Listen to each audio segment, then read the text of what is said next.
Now we will start question number 7, page number 10.39 of TS Grewal book, session 2020. In this question, it is given cash balance 5,000, bank balance 17,500, and cash received from this. So I'm going to start from the first transaction. It is given cash balance rupees 5,000. Balance will be taken as a to balance BD. Cash balance भी दिया हुआ है, bank का भी. बेटा देखो, cash balance 5,000 cash में गया. अब बैंक बैलेंस में कुछ नहीं गिवन है, then I will always take is an asset, so I will put on the debit side. Bank के आगे क्रेडिट वर्ड होता, ओवरड्राफ्ट होता, तो वो इस साइड आता. Bank balance will go in bank column. June 1st. Second transaction is given June 5, cash received from sale of personal asset deposit in the firm's bank account.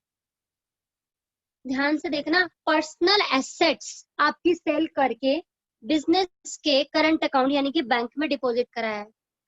Personal asset यानी कि proprietor ने कुछ cell किया और business में invest किया. बेटा जब भी प्रोप्राइटर अपनी पर्सनल एसेट से कुछ लाएगा, that means he is introducing capital in the firm. आप सेल की एंट्री नहीं करोगे. सेल की एंट्री तब होती है जब बिजनेस का कुछ पार्ट सेल हो रहा होता है, बिजनेस की कुछ एसेट सेल हो रही है या गुड सेल हो रही है. यहाँ प्रोप्राइटर अपनी पर्सनल एसेट को सेल कर रहा है या कहीं से भी पैसा ला रहा है, बिजनेस में पैसा आ रहा है, so it will be written as to capital. क्योंकि फर्म के बैंक अकाउंट में आ रहा है, तो I will write in bank column rupees 5,000. Next transaction, check received as against sale paid into the bank. I have received a check and directly paid into the bank. So I will put to sales account क्योंकि directly deposit हो रहा है bank में, तो bank column will increase. So I will put on the debit side rupees 50,000.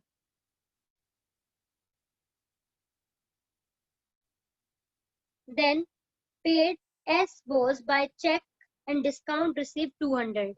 Look, what amount we have paid, only that will be recorded in bank column, and the other amount of discount will be shown in the note, and we will pass a journal entry here. So we have paid rupees 12,500. It means that our bank column will reduce by 12,500. So I will put by as was rupees 12,500 because I have paid, so bank column must have decreased. If it decreased, then we will show in credit side of cash book. It was an entry of June 7. After that, discount receive की entry यहाँ पर आएगी. Discount receive की entry क्या होती है? As was debit to discount receive. मेरे creditors reduce हो गए होंगे और डिस्काउंट रिसीव हुआ है तो मेरे लिए गेन है, तो मैंने क्रेडिट कर दिया 200. Next, paid wages in cash. If I have paid through the cash, so cash column will reduce. I will write by wages, and the amount will be 3,000 in cash column because I have paid through the cash. Next, receive a check from A. Mukherjee and sent into the bank. I have received a check and directly sent into the bank. I can do two entry also. First, receive a check, that check in hand debit to A. Mukherjee. मेरे debtor reduce हो गए होंगे जैसे check आया, rupees 6,000. When I will deposit this check into the bank, then entry will be bank account debit. Bank will increase. I will assume check cleared to check in hand, rupees 6,000. Either I can make these two entries and I can post this entry into the cash book, or I can do only one entry simply, directly deposit into bank to A. Mukherjee, and directly I will send in the bank column.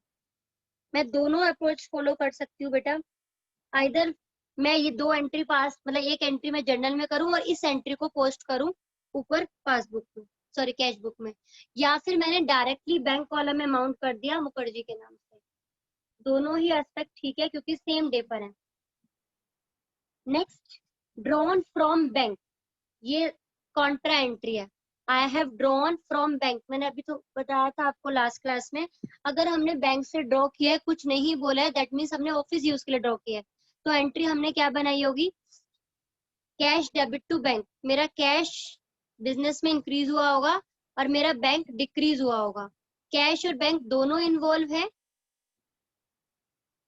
Cash और bank दोनों involve है, इसीलिए ये क्या है हमारी Contra entry. और ये कैसे पुट करेंगे हम कॉन्ट्रा एंट्री को, इसमें कैश इंक्रीज हुआ तो इंक्रीज वाली साइड यही है हमारी, amount will be 5000, name will be to bank, bank reduce हुआ है तो बैंक की रिड्यूस वाली साइड ये रही, बट नेम कैश का, और यहाँ पर डाल देंगे हम सी 5000। These are called contra entries, these type of entry will be known as contra, जिसमें कैश और बैंक दोनों इन्वॉल्व हैं, एक इंक्रीज हो रहा है और एक डिक्रीज हो रहा है। Next, June 29 paid office salary in cash, office salary पे करी है मैंने, ये जून 21 की थी, तो बाय सैलरीज, जब मैं सैलरीज पे करूंगी तो कैश रिड्यूस होगा, तो कैश कॉलम में डाल दिए 4000 rupees. Sold goods in cash and bank the same, मैंने गुड्स सेल किया था कैश के लिए, लेकिन वो सेम अमाउंट मैंने बैंक में डिपॉजिट कर दिया। देखो इसकी भी दो एंट्री, फर्स्ट एंट्री मैंने गुड्स सेल किया तो मेरे पास एंट्री आएगी cash account debit to sales, right. फिर जब मैं इस कैश को बैंक में डिपॉजिट करवाऊंगी तो क्या होगा, bank account debit to cash, same day पर। तो फर्स्ट एंट्री में पहले कैश को इंक्रीज कर देती हूँ टू सेल्स के नाम से, टू सेल्स 8000, ठीक। अब इसी कैश को क्यों नहीं, क्योंकि मैंने बैंक में डिपॉजिट करवाया, तो फिर से कॉन्ट्रा एंट्री, कॉन्ट्रा एंट्री क्यों होगी, अगर मैंने कैश बैंक में डिपॉजिट कराया तो bank will increase and cash will decrease, क्योंकि कैश डिक्रीज हो रहा है तो यहाँ पर आएगा क्रेडिट साइड में, आई will right by bank 8000 and I will put 8000 in bank column also, क्योंकि bank is increases to cash। बहुत ध्यान से देखना कॉन्ट्रा एंट्री में बेटा, जब मैंने बैंक कॉलम में पुट किया है तो मैंने कैश का नेम लिखा है, जब कैश में किया है तो बैंक का, और कब कैश कॉलम में कब बैंक में depends on the entry. When bank increases then it will come on the debit side of bank column and credit side of cash column। और यहाँ पर उल्टा था, क्योंकि कैश इंक्रीज हो रहा था तो कैश के डेबिट में था और बैंक के क्रेडिट में था। The next entry is paid rent by cheque, so by rent because I have paid through check, so bank column will be reduced by 1000। so we have made all the entries, now what we have to do, we have to do balancing। balancing will be one by one। first I will do balancing of cash column, मैं cash का total दोनों side लिख दूंगी, cash का हमेशा debit side ही ज्यादा होगा, this total will be written on the both side, 18000 and 18000, right।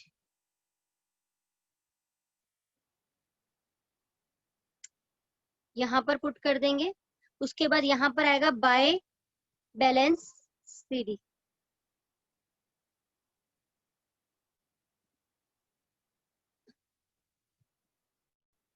Balance CD यहाँ पर देखो, यहाँ का टोटल आ रहा है 18000, तो I will put 18000 in both side, यहाँ भी और यहाँ भी। देन इधर का आ रहा है मेरा 15, so balancing figure will be 3000 and I will put in cash column. Same I will do the bank column. अब बैंक का क्योंकि बैलेंस डेबिट साइड का भी ज्यादा आ सकता है और क्रेडिट साइड का भी, तो बेटर रहेगा कि मैं रफली इन दोनों का टोटल कर लूं, बैंक का भी और बैंक डेबिट साइड का भी और बैंक क्रेडिट का भी, जो भी टोटल ज्यादा आएगा वो दोनों साइड लिख देंगे। 68000 यहाँ का आ रहा है तो I will put 68000 both side इस साइड का कम है, तो बैलेंसिंग फिगर 68 नहीं, यहाँ का और ज्यादा आएगा. Let me check.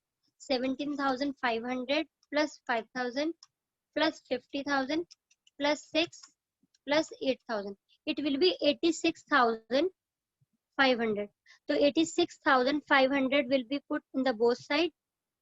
यहाँ पर दोनों side 86,500 and balancing figure will B 68,000, वो यहाँ पर put करते हैं. So it must be clear, cash column का डेबिट साइड ही ज्यादा आएगा क्योंकि कैश का बैलेंस कभी नेगेटिव नहीं होता. तो आप डेबिट का करना और दोनों साइड में पुट कर देना. Difference will be taken as balance CD. Bank के लिए आप रफली टोटल करोगे, डेबिट का भी क्रेडिट का भी. जो ग्रेटर टोटल होगा वो दोनों साइड आप पुट कर दोगे और जहां भी कम होगा वहां बैलेंस सीडी आएगी. सपोज इसी क्वेश्चन में मेरी क्रेडिट साइड ज्यादा आ रही होती है और डेबिट कम, तो 2 बैलेंस सीडी यहाँ पर भी आ सकता था बैंक का. लेकिन बैंक का ऐसा हो सकता है बेटा, कैश का कभी भी नहीं हो. So it is clear to you. मैंने करवाया था आपको क्वेश्चन नंबर 7, राइट.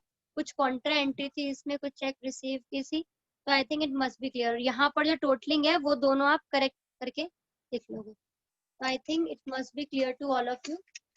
एंड अब आप अपनी बुक के क्वेश्चंस करोगे, जो डाउट होंगे you can ask me in comment box. I will tell you. Thank you so much.